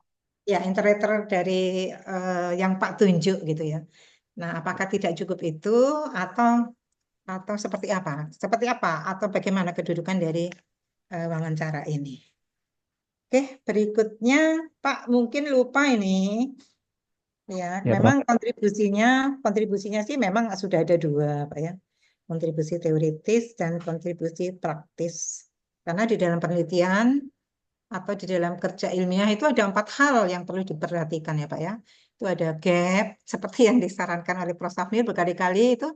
Ada gap, ada kebaruan. Nah, ini yang Pak lupa itu kontribusi. Kontribusi untuk S3 itu apakah cukup dua, sekedar kontribusi teoritis dan kontribusi praktis saja, atau perlu kita pikirkan kontribusi kontekstual misalnya. Maksudnya adalah ketika Pak menyelesaikan hasil penelitian ini, Pak kan kembali lagi kepada siapa saya, siapa peneliti. Kebetulan peneliti adalah ya katakanlah orang yang berkecimpung di bidang pendidikan, bukan orang yang berkecimpung di apa ya, di segi ansih penulis murni gitu. Nah, apakah kontribusi kontekstual di bidang pendidikan tidak perlu kita pikirkan gitu? Karena nampaknya Pak lupa ya, Pak lupa. Yang keempat, yang harus ada di dalam suatu penelitian ilmiah itu adalah implikasi. Implikasi ini juga nampaknya belum Pak apa ya, belum Pak pikirkan gitu ya, masih sibuk Iya, dengan. Tapi nggak apa-apa, kita iya, Prof. wujudkan. Itu saja Prof. Baik. Sapril. Terima kasih. Assalamualaikum warahmatullahi wabarakatuh. Waalaikumsalam Waalaikumsalam warahmatullahi warahmatullahi wabarakatuh. wabarakatuh. Silakan Pak Mardi, ada yang mau dijelaskan, Baik, baik, mau Prof. ditanggapi? Betul. Terima kasih, Prof. Memang kembali ke mengarah ke wawancara, memang awalnya memang penelitian ini lebih mengarah pada pola retorika saja. Artinya untuk membantu untuk dapat menulis book review artikel, harapannya kita mengetahui dulu strukturnya bagaimana, lalu fitur linguistik atau language resource-nya bagaimana, bahasa yang digunakannya bagaimana. Namun kemudian kami memandang itu tidak cukup hanya dengan memberi gambaran pola struktur saja atau bahasa yang digunakan saja, tanpa mengetahui bagaimana sesungguhnya para penulis yang sudah berhasil publikasi di jurnal internasional itu mempersiapkan tulisan mereka. Mulai dari bagaimana mereka mendapatkan buku, karena itu juga kembali berkaitan dengan yang disampaikan Prof. Sarwit tadi. Eh, Mereka ada di antara reviewer itu yang memang dikirimi buku oleh publisher, begitu. Dan tidak sembarang orang juga yang mereka kirimi, artinya publisher menganggap mereka memang sudah expert, seperti yang kami sampaikan di paparan tadi. Menulis book review juga itu ingin untuk memperlihatkan expertise dari reviewer atau penulisnya. Dan itu yang tentang wawancara, Prof. Jadi itu sebenarnya memang menambahkan informasi praktisnya. Dan fitur linguistik, betul kata Prof. Saya juga sebenarnya dikatakan menunggu, tapi cemas juga ketika ditanya tentang fitur linguistik ini. Jujur saja, Prof, saya sudah membaca eh, beberapa artikel eh, eh, yang tadi juga ditanyakan Prof. Sarwi, itu memang juga ada yang sudah meneliti tentang meta discourse dari research article dan book review. Memang ada perbedaan keduanya, dan kami memang belum menemukan sebenarnya menggunakan bahasa yang bagaimana. Saya sudah membaca artikel penelitian yang meneliti research artikel, artinya artikel yang meneliti tentang pola retorika research artikel, ketemu juga yang sudah memperlihatkan fitur linguistik. Tetapi yang book review, khusus book review, memang saya belum menemukannya, ini Prof.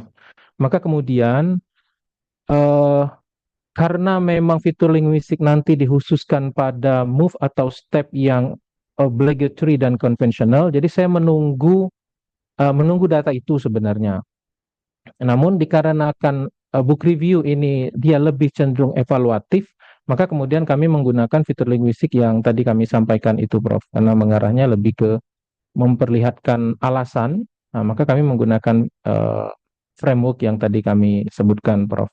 Dan sebenarnya mohon bantuan, andai kata memang mungkin kami yang belum menemukan fitur linguistik yang terkhusus pada book review. Oleh karenanya tadi salah satunya kami berusaha untuk meneliti ini untuk memberikan gambaran tentang fitur linguistik yang digunakan dalam book review artikel. Demikian Prof. Tanggapan kami. Terima kasih atas masukan dan sarannya, Prof. Sukses Pak, semangat. Mudah-mudahan bisa Siap, bisa siap, membantu. Prof. Terima Siap, Prof. kasih. Oke, terima kasih Bu Dian. Ya, sambil menunggu Pak ribut, dia laptopnya hang katanya dan dia sekarang pindah ke labor bahasa. Jadi Pak Mardi, Iya, Prof. jadi yang kurang di sini tadi adalah bab 2 ya, Iya, yaitu Prof. eh, Diskurs. kerangka teori yang berhubungan Iya, dengan genre analisis yang ditanyakan oleh Pak Ribut tadi. Nah, jadi di bab 2 perlu ditambahkan teori yang terkait dengan analisis genre atau analisis pola retorika. Ini mau mengikuti aliran mana? Ada beberapa aliran itu. Ya, yang terakhir yang Squares itu aliran analis pola retorika atau genre untuk ESP. Jadi itu ditambahkan nanti ya. Juga perlu ditambahkan tadi seperti yang ditanyakan oleh Profesor Wid, tujuan utama dari book review ini apa? Apa bedanya dengan artikel penelitian jurnal atau review artikel? Ya. Nah, kalau book review kan lebih ke promotional text, walaupun di dalamnya ada evaluasi.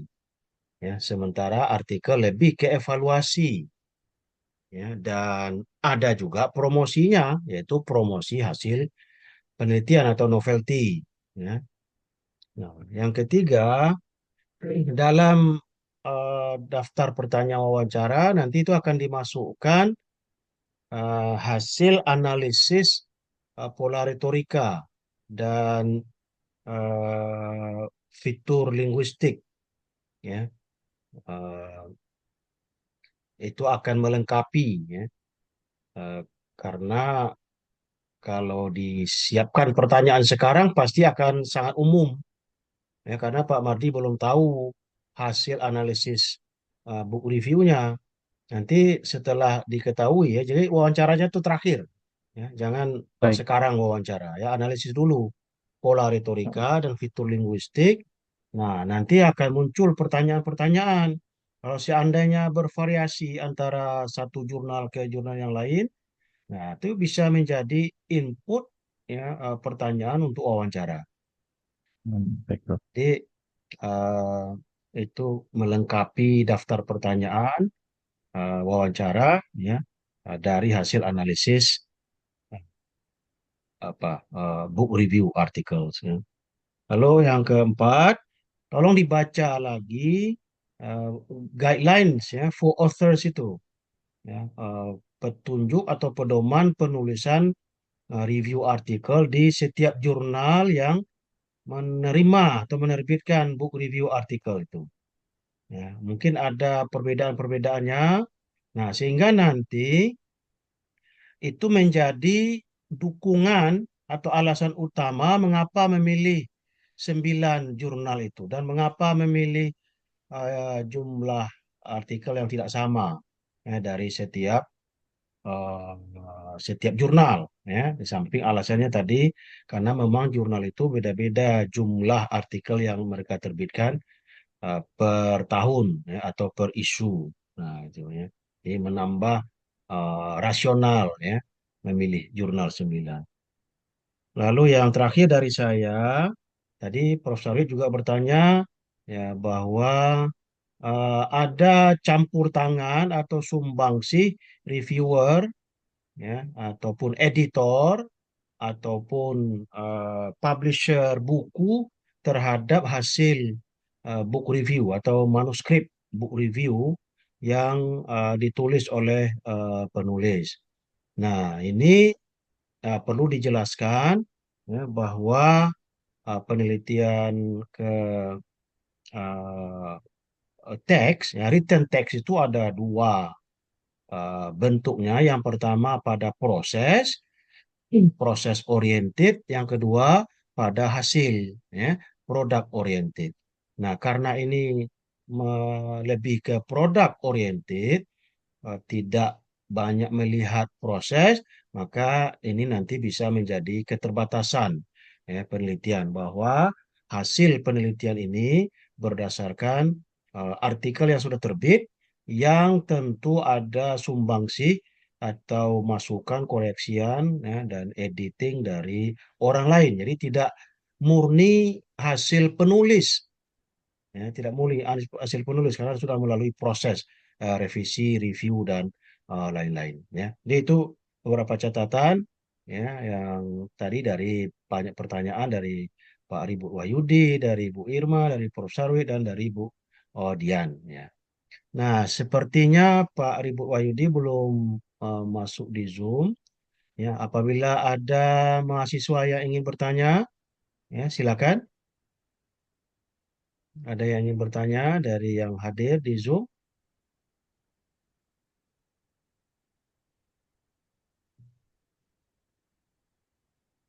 Silakan mahasiswa yang ingin bertanya.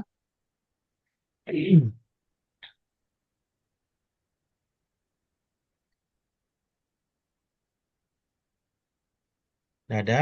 Atau kalau ada para penguji yang lain yang ingin menambahkan untuk atau memberi tambahan masukan ke proposal Pak atau Pak Mardi, ada yang mau ditanggapi dari komentar saya tadi? Baik, Silakan. baik Prof. Ya, alhamdulillah kami mendapatkan gambaran yang lebih lebih baik tentang penelitian yang akan kami lakukan ini, eh, dan juga sudah mempersiapkan bahwa ada keterbatasan dari penelitian ataupun proses penelitian yang kami lakukan ini. Sebagai contoh juga yang terakhir Prof katakan bahwa memang hasil penelitian ini tidak em, tidak dapat mengontrol bahwa adanya campur tangan dari publisher atau reviewer lain, artinya hanya berbasis pada apa yang sudah terbit. Juga tadi dikatakan oleh oleh Pak Ribut Wahyudi juga agar nanti temuannya nanti jangan dikatakan bahwa inilah yang dominan sehingga seakan-akan inilah yang harus dipakai terus, padahal memang lebih open begitu. Dan em, merespon juga yang disampaikan Prof tentang eh, wawancara tadi, ya nanti kami akan sesuaikan dengan hasil analisis data, dan kami juga sudah sempat melihat ataupun membaca book review artikel dari korpus itu, dan baru merasakan eh, ya dikatakan bukan cukup melelahkan, tapi memang rupanya memang harus benar-benar diketahui betul masing-masing move itu. Ada yang tidak subsequent, ada yang tidak berurutan, ada yang bahkan tidak ada atau muncul pola baru. Mungkin itu dulu Prof. Sepertinya ada Mr. Wahyudi, mungkin beliau masih dapat memberikan tambahan informasi ke kami. Oke, ya. Oke, ya. Karena Pak Ribut Wahyudi sudah masuk lagi ke Zoom, kita lanjutkan diskusi dengan beliau. Nah, selanjutnya kami undang lagi Pak Ribut Wahyudi. Silakan Pak Ribut Wahyudi. Ya, terima kasih Pak Safnil. Mohon maaf tadi laptop saya itu ngehang ya, jadi saya harus ke lab. Ya, ini gangguan yang karena online ya. Eh, s- yang saya akan mensummary aja beberapa poin besar yang saya sarankan. Yang pertama tadi, eh, eh, terakhir saya di bagian mana Pak ini ya, Pak Mardi Juansyah tadi yang terakhir saya ngomong supaya nggak mengulangi sebenarnya. Ya, harapannya yang tadi sempat disampaikan bahwa memang ada sains yang mendominasi social science, lalu diharapkan Oh iya iya iya iya. temuan pada diskusinya juga harap tetap mengatakan bahwa walaupun sudah ada book review artikel, pola retorika yang ditemukan, tetapi tradisi ini masih lebih bervariasi antara jurnal dan lain sebagainya, begitu. Betul. Masih tradisi itu harus perlu dikatakan bahwa itu variasi antar jurnal, apalagi karena dipengaruhi tadi faktor eh, kalau membaca bukunya Suresh Kanagaraja adalah Geopolitik of Academic Writing. Itu ada Northern Tradition yang dominan, yang less dominan itu yang Global South ya, yang di selatan itu, yang termasuk India, Indonesia begitu. Yang kalau menulis berputar-putar begitu ya. Itu sebenarnya tradisi juga, hanya saja secara saintifik lebih tidak dominan begitu. Itu harus diakui. Terus selanjutnya adalah dalam menulis book review itu sudah ditulis dalam beberapa di halaman-halaman sebelumnya itu adalah komitmen seorang penulis ya. Nah, itu yang ingin saya tambahkan adalah ada disciplinary practice di situ jelas. Ada komitmen penulis. Penulis itu eh, saya highlight itu alirannya apa gitu. Karena dalam academic writing, sorry, EAP, English for Academic Purposes, kalau Ken Highland itu cenderung English for Academic Purposes, EAP, ESP begitu. Tapi dalam tradisinya ada juga ya, suaranya jelas ya Pak? Ya, jelas eh, Pak. ada tradisi dari Sarah Benes misalnya. Sarah Benes itu mengatakan critical EAP, English for Academic Purposes. Nah, critical EAP ini yang biasanya cenderung lebih bervariasi dan cenderung biasanya adalah kadang-kadang dalam tahap tertentu keluar dari mainstream begitu loh. Iya. Karena tradisi yang berbeda. Seperti Suresh Kanagaraja itu critical ASP, critical AIP, sorry ya, critical academic writing. Makanya bukunya beliau judulnya Critical Academic Writing. Ada Geopolitik of Academic Writing. Jadi untuk lebih amannya, book review itu harus dikatakan bahwa seperti itu tadi, walaupun dominan masih ada variasi-variasi yang lain. Tetapi ini pula Pak, walaupun ini bukan penelitiannya Pak Mardi, tetapi Ya. ada peran gatekeepers ya. Itu terakhir, gatekeepers itu ya editor, reviewer, begitu-begitu. Ya. Itu ditulis dalam buku terbarunya, beberapa buku baru yang Pak Mardi perlu juga baca, itu juga ditulis oleh Pejman Habibi ya, orang Iran, tapi ditulis dengan beberapa tokoh besar berbeda, contohnya dengan Ken Highland, dengan buku yang lain dengan John Flowerdew, profesor di Hong Kong University itu. Dan terakhir lagi, Gatekeepers itu ditulis oleh Pejman Habibi dan Sally Burgess itu. Ya, itu semuanya ada bukunya, dan kalau bingung mencarinya nanti saya kasih linknya ya. Di Indonesia itu Ya. kan kreatif memberikan link-link yang bisa download gratis gitu kan. Iya. Ini Ya. untuk ilmu supaya anu lah ya. Begitu yang itu. Terus ya, peran gatekeepers ini walaupun tidak menjadi fokus utama Pak Mardi, tetapi harus dikatakan mungkin 1-2 paragraf ya, bahwa ada peran di situ. Kadang-kadang kita mau menulis seperti A gitu ya, retorikalnya. Tapi kalau gatekeepersnya tidak menyetujui dan kita ingin terbit, itu kadang-kadang juga di situ ada perdebatan gitu loh. Saya pernah seperti itu, saya ngotot juga pernah itu. Saya ngotot akhirnya ini kok diedit oleh gatekeepers ini, tapi sudah agak terlalu jauh mengubah retorika yang saya inginkan gitu. Waktu itu saya melawan karena tulisan saya sudah banyak gitu kan. Saya melawan itu, kalau nggak diterbitkan ya wes saya cari yang lain kan begitu. Tapi akhirnya terbit ya, karena saya ngotot itu tadi gitu. Mungkin kurang lebih begitu Pak. Ada banyak itu tadi buku yang perlu Pak Mardi tambahkan, termasuk yang belum dan missing dalam referensi Pak Mardi ini adalah academic evaluation, buku yang dieditori oleh Ken Highland sama Dianani atau siapa saya lupa, itu adalah academic evaluation genres tahun 2009, itu juga belum masuk. Sebenarnya ada lagi tulisannya Ken Highland, judulnya Academic Discourse, terbitan Bloomsbury, itu juga belum masuk ya. Jadi menurut saya memang Ken Highland ini menjadi salah satu referensi penting di Pak Madi ini. Tadi saya juga mengingatkan harus juga mengikuti, kalau dari proposalnya sih mengikuti SFL, Systemic Functional Linguistic Genre ya, alirannya itu yang lebih tepat ke sana. Dan juga ada bukunya Frances Christie yang perlu saya kira layak untuk dicek. Itu Frances Christie ini temannya Jim Martin, muridnya Halliday. Judulnya adalah Disciplinarity, tentang bagaimana disiplin itu mempengaruhi kosakata dan terminologi-terminologi. Dan juga tulisan Jim Martin itu sendiri, Profesor Jim Martin University of Sydney menulis academic writing kaitannya dengan science, IPA itu seperti apa begitu.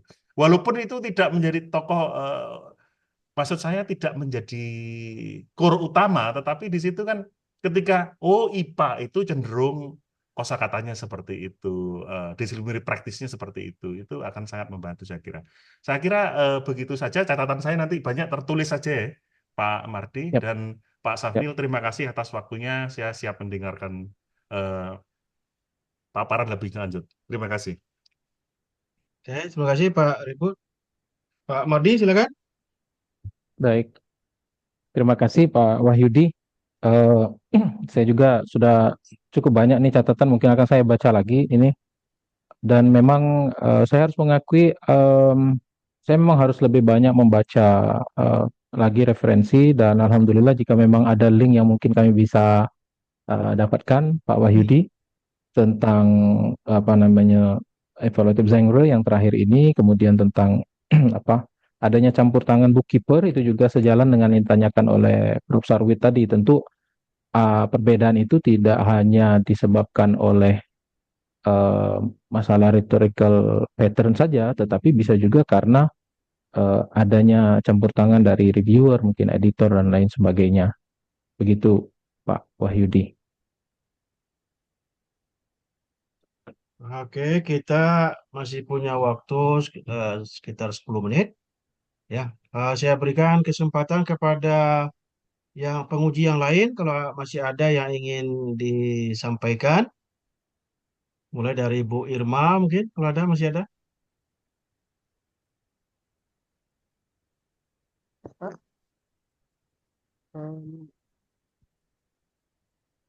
di apa Masih ada Bu Irma, silakan. diperjelas itu aja mungkin Prof, diperjelas dalam metode review itu yang dikaji adalah book review, bukan research review. Kemudian itu saja mungkin tambahan dari saya. Kemudian saya setuju dengan Pak Ribut, penggunaan peneliti atau saya itu mungkin tidak masalah gitu ya kalau di kualitatif, karena memang eh, bukan kuantitatif ini. Jadi kalau mau dibuat seperti tadi saran Pak Ribut akan lebih baik, tidak masalah gitu kalau dari saya. Itu saja Pak. Oke, terima kasih Bu Irma. Selanjutnya Prof. Sarwit, kalau masih ada. Cukup, Prof, segera. Cukup, oke. Ya, cukup. Prof. Dian, Ye, terima kasih Prof. Tasnil.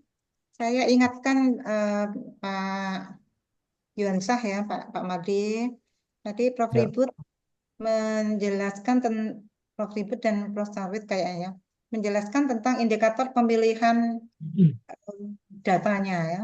Jadi tidak Ya. cukup Q1, Q2 gitu saja Pak ya. Mungkin perlu dielaborasi lebih komprehensif agar indikator pemilihan data dari book review yang akan dijadikan atau yang akan dianalisis itu bisa menjadi lebih terelaborasi gitu. Itu saja Prof. Sarnit. Prof. Safnil, terima kasih. Oke. Pak Safdil, Berikutnya bolehkah saya mahasiswa. menambahkan? Ya, silakan Pak Ribut Wahyudi. Silakan. Saran saya ketika menulis preview studies tentang book review articles ini jangan terlalu diklasterisasi sehingga mengurangi kedalaman pembahasannya. Seperti saya lupa di halaman berapa itu, misalnya book review A, B, C, D. Nah, itu kalau terlalu diklasterisasi, maka akan kekurangan kurang terlihatnya kompleksitas dari penelitian itu. Sehingga lebih baik dielaborasi. Kenapa? Ini pertanyaannya kenapa ini penting. Nanti ketika comparing and contrasting dengan di discussion, kalau di preview studies-nya tidak detail, maka comparing and contrasting-nya di discussion itu compare and contrast-nya kurang kelihatan. Nah, sejauh mana penelitiannya Pak Mardini mempunyai kontribusi keilmuan, ya tentu kalau comparing and contrasting bisa dibandingkan secara spesifik, gitu, secara detail. Nah, nggak bisa secara detail kalau di preview studies-nya cenderung diklasterisasi. Nah, maka akan lebih baik menurut saya kalau preview studies itu misalnya si A meneliti book review artikel dijelaskan seperti apa move-nya, step-nya seperti apa, contohnya bagaimana, kenapa bisa begitu. Jadi ini untuk level S3 sangat penting saya kira. Kenapanya? Karena ya kalau di luar itu istilahnya adalah Doctor of Philosophy. Kenapa begitu? Nah, ini yang ingin saya highlight bahwa kenapa itu dalam tradisi dominan, ya seperti yang dilakukan oleh Pak Mardi ini, balik lagi ke ontologi keilmuan sebenarnya. Orang-orang dominan, orang-orang strukturalis itu menganggap bahwa kebenaran itu adalah tunggal dan stabil, tidak berubah-ubah, sehingga variasinya sedikit gitu loh. Itu kenapanya itu munculnya di sana gitu. Ini pada level S3 harus benar-benar di-highlight supaya filosofinya keilmuan itu benar-benar muncul. Saya kira begitu Pak Safnil, karena saya murni orang kualitatif ya, maunya itu detail mendalam begitu. Itu orang keywordnya orang kualitatif kan begitu. Terima kasih. Oke, makasih Pak Ribut Wahyudi. Ya, masih ada sekitar 5 menit. Mahasiswa ada yang ingin bertanya, silakan.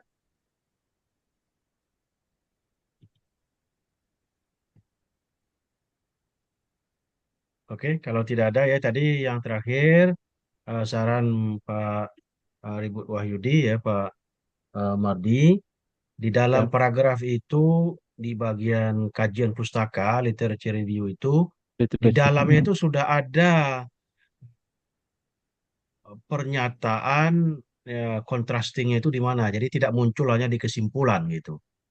Jadi sudah ada Hmm. klaim pendukungnya ya di dalam paragraf-paragraf sebelumnya, sehingga dia muncul lagi di kesimpulan. Jadi tidak hanya munculnya di kesimpulan. Kalau munculnya di kesimpulan nanti orang nyari lagi yang mana yang contrasting itu. Ya, jadi di dalamnya itu tidak hanya deskriptif, tapi lebih argumentatif. Malah kalau perlu ya debating, ya, critical, criticizing, ya di dalam paragraf. Tentu dalam mendebat uh, hasil penelitian orang kita membutuhkan dukungan referensi juga, ya. Jadi tidak deskriptif ya, kajian pustaka itu sebelum dimunculkan research gap-nya itu, ya.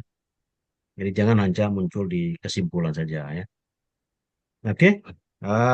Mungkin Baik, cukup ya Bapak Ibu ya. Ya baik, Prof. waktunya tinggal ya 5. Apa Pak Mardi mau menyampaikan ini terakhir? Ya, baik, Prof. Eh, baik, saya sangat berterima kasih atas masukan, pertanyaan, dan bimbingan dari Bapak Ibu para penguji seminar ini, dan tentu kami akan menindaklanjuti dari pembahasan ini dan akan kami diskusikan juga dengan promotor dan co-promotor. Masukan dan saran juga pertanyaan Bapak Ibu semua akan kami coba mencari lagi, tapi mohon izin Bapak Ibu sekalian, jika memang memungkinkan ada referensi, insya Allah kami akan baca, dan mohon izin juga Prof. Sarwit, Prof.